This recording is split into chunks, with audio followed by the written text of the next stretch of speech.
Anda menyaksikan Breaking News TV One pemirsa, bersama saya Ken Ane. Memasuki hari ke-61 agresi militer Israel ke jalur Gaza, lebih dari 7.000 anak Gaza meninggal dunia. Kita telah tersambung dengan Fikri Rofiul Haq yang saat ini berada di Gaza, Palestina. Assalamualaikum, selamat malam waktu Indonesia, Fikri. Waalaikumsalam warahmatullahi wabarakatuh. Selamat malam waktu Gaza, Mbak Kenan. Fikri, saat ini mungkin bisa digambarkan bagaimana kondisi terkini di Gaza?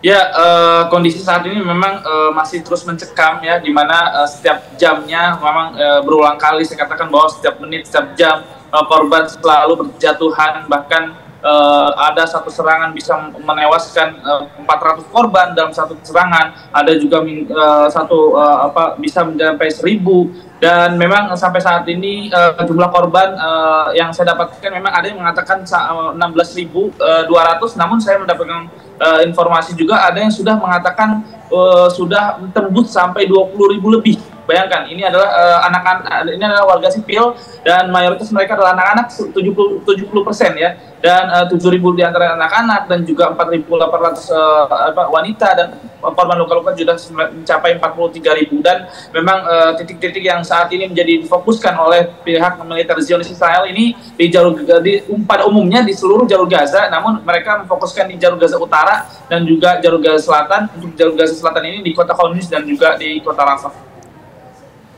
Oke, Fikri, di saat ini Israel memfokuskan serangan mereka itu kemana, atau sudah kemudian membabi buta? Siapa saja kemudian diserang begitu?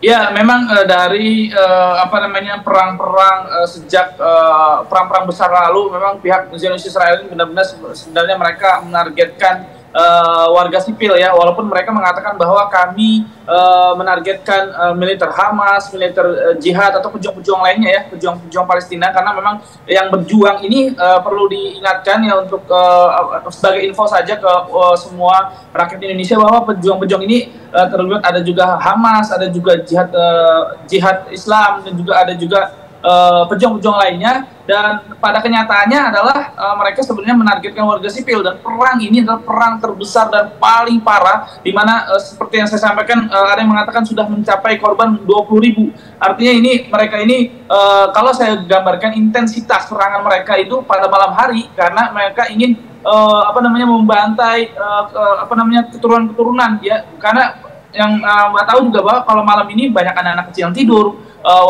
ibu-ibu juga yang tidur, sehingga inilah menjadi target sasaran mereka. Sedangkan misalnya kalau para laki-lakinya mungkin berjaga atau bagaimana, atau mungkin membeli bahan makan segala macam, dan kebanyakan dari korban ini adalah anak-anak dan perempuan, dan mereka memang mengincar atau memang sengaja menargetkan untuk menghilangkan etnis Palestina yang ada di jalur Gaza maupun di tepi barat. Lalu bagaimana dengan para korban yang hendak berupaya untuk mencari pertolongan medis di sana? Fasilitas kesehatan atau rumah sakit mana yang masih beroperasi untuk bisa memberikan bantuan?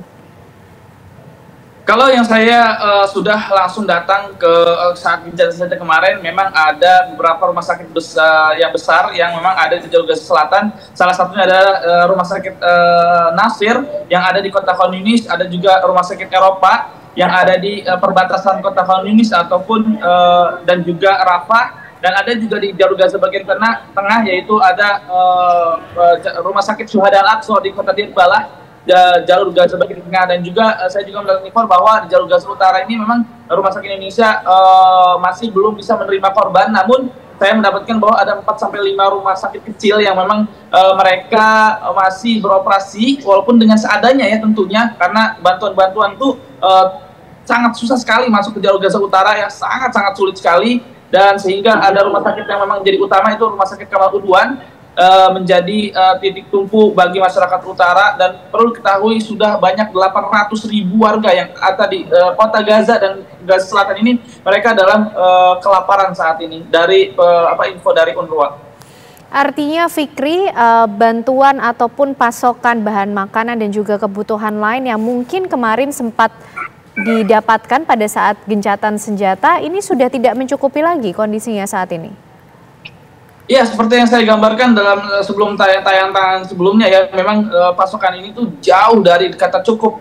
Karena saya bukan hanya mewawancarai mereka, menanyakan bagaimana kondisi mereka, saya pun langsung melihat bagaimana kondisi mereka benar-benar sangat miris sekali, di mana juga musim dingin juga sudah melanda saat ini, banyak mereka tidak mendapatkan rumah, dan perlu ketahui juga sudah ada 44.000 rumah yang benar-benar rata dengan tanah, artinya sudah harus dibangun kembali dari awal, dan ada sekitar 230.000 atau mungkin sekarang udah mencapai 250.000 rumah rusak, dan itu tidak bisa dihuni lagi oleh masyarakat, sehingga memang 1,1, ada yang mengatakan 1,5, ada yang mengatakan 1,9 juta warga jalur Gaza ini mengungsi ke tempat-tempat mereka yang anggap aman seperti sekolah-sekolahan, rumah sakit, dan ini belum bisa memadai. Mereka tidak, sulit sekali mencari makan, mencari air bersih, dan bantuan-bantuan saat ini juga sudah mulai di stop, dan ini benar-benar kejahatan yang sangat-sangat jelas.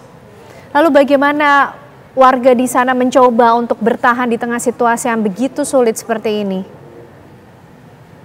Ya, memang para warga benar-benar sebenarnya mempasrahkan diri ya dan juga memang mereka bagaimana juga bingung mencari tempat, mencari makan, mencari air bersih dan segala macam obat-obat, tempat yang aman bagi mereka.